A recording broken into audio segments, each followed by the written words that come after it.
ಕರ್ನಾಟಕ ಸರ್ಕಾರದ ರಾಜ್ಯಪಾಲರ ಹೆಸರಿನಲ್ಲಿ 6 ಎಕರೆ ಜಮೀನುಗಳು ಮಾಡಿದಂಥ ಪ್ರಕರಣವನ್ನು ಎಬ್ಬಿಸಾನ ಇದೆ ಉತ್ತರ ಕರ್ನಾಟಕದ ಹೀರೋ, ಉತ್ತರ ಕರ್ನಾಟಕದ ಹೋರಾಟಗಾರ, ಉತ್ತರ ಕರ್ನಾಟಕವನ್ನು ಬಲಿಷ್ಠ ಒಂದು ಪ್ರತ್ಯೇಕ ರಾಜ್ಯ ಮಾಡುವ ಸಲುವಾಗಿ ಬಾವುಟ ಹಾರಿಸುವ ಸಲುವಾಗಿ ತಯಾರು ಮಾಡಿದಂಥ ಇದೇ ಮೂಡಲಗಿಯ ಬಿಂಸಿಗಡಾದ ಒಂದು ಪ್ರಕರಣ ಎಬ್ಬಿಸಾನ. ಕರ್ನಾಟಕ ರಾಜ್ಯದ ರಾಜ್ಯಪಾಲರ ಹೆಸರಿನಲ್ಲಿ ಇರುವಂಥ 6 ಎಕರೆ ಜಮೀನು ಇದೇ ಬೈಲಹೊಂಗಲ ತಾಲೂಕಿನ ಬೆಳವಡಿ ಗ್ರಾಮದಲ್ಲಿ ಸರ್ವೆ ನಂಬರ್ ಸಹಿತ ಹೇಳ್ಯಾರ. ಏನು ವಿಡಿಯೋದಾಗ ಹೇಳ್ಯಾರ ಅದನ್ನು ತೋರ್ಸಾಕತ್ತ ನೋಡ್ರಿ. ಸರ್ಕಾರದ ಹೆಸರಿನಲ್ಲಿ 6 ಎಕರೆ ಜಮೀನು ಗುಳುಗು ಮಾಡುವಂಥ ಎಂಥ ಮೋಸಕ ವಂಚಕರ ಲ್ಯಾಂಡ್ ಮಾಫಿಯಾ ಕರ್ನಾಟಕದಾಗ ತಿರುಗಾಡಕತ್ತೈತಿ. ಅದಕ್ಕೆ ಈ ಬಿಂಸಿಗಡಾದ ಅವ್ರನ್ನ ಬೆನ್ನೈತಿ ಏನಂದ್ರೆ ಎಲ್ಲಿ ಬಿಂಸಿಗಡಾದ ಬರತಾನಂದ್ರೆ ಅಂಜು ಓಡಾಕತ್ತಾರ ಭೂಗಳರು, ಭೂ ಮಾಫಿಯಾಗಳು. ಈ ಭಯೋತ್ಪಾದಕರಿಗೆ ಸಮ ಇರುವಂಥ ಈ ಭೂಗಳರು ಸರ್ಕಾರಿ ಆಸ್ತಿಯನ್ನೇ ನಕಲಿ ದಾಖಲೆ ತಿದ್ದುಪಡಿ ಮಾಡಿ ಇಂಥ ಗುಳುಮ ಮಾಡುವಂಥ ಫಟಿಂಗರ್ನ ಬೆನ್ನ ಹತ್ಯಾನ ಬಿಂಸಿಗಡಾದ ಏನು ಮಾತಾಡ್ಯಾನ ತೋರಿಸಲ್ರಿ. ಹಂಗಾದ್ರೆ ಬಿಂಸಿಗಡಾದನ ವಿಡಿಯೋ ನೋಡ್ರಿ. ಇನ್ನೂ ಬೆಳಗಾವಿ ಜಿಲ್ಲೆದಾಗ ಇಂಥ ಭೂ ಹಗರಣಗಳು ಏನೇನಾಗ್ಯಾವ ಅನ್ನೋದು ಬಿಂಸಿಗಡಾದಾಗ ತಿಳಿಸ್ರಿ.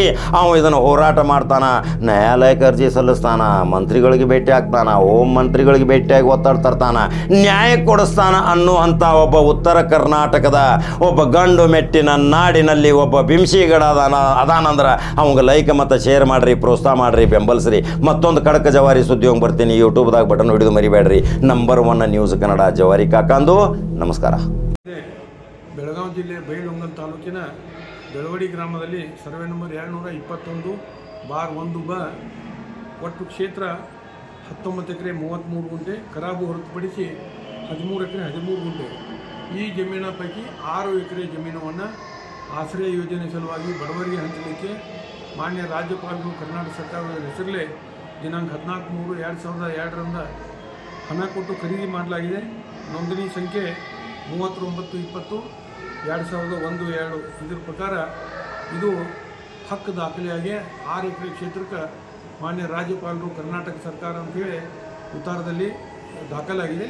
ಮುಂದೆ 20 ವರ್ಷಗಳ ನಂತರ ಅಂದಿನ ಜಿಲ್ಲಾಧಿಕಾರಿಗಳಾಗಿದ್ದಂಥ ನಿತೀಶ್ ಪಾಟೀಲ್ರವರು ಮತ್ತು DDLR ಅವರಾದಂಥ ಮೋಹನ್ ಶಿವಣ್ಣವರು, ತಹಸೀಲ್ದಾರ್ ನಾಗರಾಳೆ ಅವರು, ಉಪವಿಭಾಗಾಧಿಕಾರಿ ಶಶಿಧರ್ ಬಗಲಿಯವರು ಇವರೆಲ್ಲ ಸೇರಿಕೊಂಡ ಜಮೀನು ಮಾಲೀಕರೊಂದಿಗೆ ಶಾಮೀಲಾಗಿ ಇದು ತಾತ್ಕಾಲ ಪೋಡಿ ಮಾಡುವಂಥ ಒಂದು ವ್ಯವಸ್ಥೆಯನ್ನು ಮಾಡಲಿಕ್ಕೆ ಪ್ರಾರಂಭ ಮಾಡ್ತಾರೆ, ಹಂಚು ಹಾಕ್ತಾರೆ.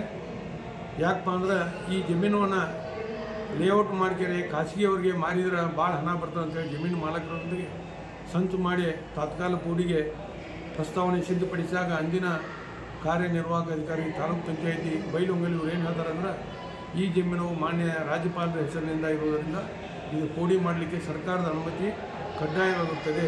ತಾವು ಸರ್ಕಾರದ ಅನುಮತಿ ಪಡೆದಿಲ್ಲವಾದ್ದರಿಂದ ಇದಕ್ಕೆ ನಾನು ವಿರೋಧ ಇದೆ ಅಂತೇಳಿ ಅವರು ಅದಕ್ಕೆ ಲಿಖಿತ ಅಭಿಪ್ರಾಯವನ್ನು ವ್ಯಕ್ತಪಡಿಸಿದಾಗ ಇವ್ರು ಏನು ಮಾಡ್ತಾರೆ, ಅದನ್ನು ಮೀರಿಕೆರೆ ಇವತ್ತು ಅದನ್ನು ಜಮೀನು ತಾತ್ಕಾಲ ಪೋಡಿ ಮಾಡಿ ರಾಜ್ಯಪಾಲರೇ 6 ಹೆಸರೇ ಇದ್ದಂಥ ಜಮೀನನ್ನು ಕೇವಲ 37 ಗುಂಟೆಗೆ ಮಾತ್ರ ಸೀಮಿತಗೊಳಿಸಿ ಇವತ್ತು ಉತ್ತಾರದಲ್ಲಿ 37 ಗುಂಟೆ ಮಾತ್ರ ರಾಜ್ಯಪಾಲರ ಹೆಸರಲ್ಲಿ ಬರ್ತಾ ಇದೆ. ಹೀಗಾಗಿ ಇದರಲ್ಲಿ ಸುಮಾರು 10 ಕೋಟಿಗೂ ಹೆಚ್ಚು ಹಣವನ್ನು ಅಧಿಕಾರಿಗಳು, ಭೂ ಮಾಲೀಕರು ಸೇರಿ ದುರುಪಯೋಗ ಪಡೆದುಕೊಂಡಿದ್ದಾರೆ ದಾಖಲೆಗಳಿಂದ ಕಂಡು ಬಂದಿದೆ. ಮತ್ತು ಇದನ್ನೆಲ್ಲ ತಡೆ ಹಿಡಬೇಕಂತೇಳಿ ಎಕ್ಸಿಕ್ಯೂಟಿವ್ ಆಫೀಸರ್ ಬೈಲಹೊಂಗಲವರು ಪತ್ರ ಬರೆದರೂ ಕೂಡ ಅಧಿಕಾರಿಗಳು ಯಾವುದೇ ಕ್ರಮ ತೆಗೆದುಕೊಂಡಿಲ್ಲ. ಕಾರಣ ಎಲ್ಲ ಅಧಿಕಾರಿಗಳ ಮೇಲೆ ಕ್ರಿಮಿನಲ್ ಮೊಕದ್ದಮೆ ದಾಖಲಿಸಬೇಕಂತೇಳಿ ನಾನು ಸರ್ಕಾರಕ್ಕೆ, ಗೌರವಾನ್ವಿತ ರಾಜ್ಯಪಾಲರಿಗೆ ಮನವಿ ಕೊಟ್ಟಿದ್ದೀನಿ.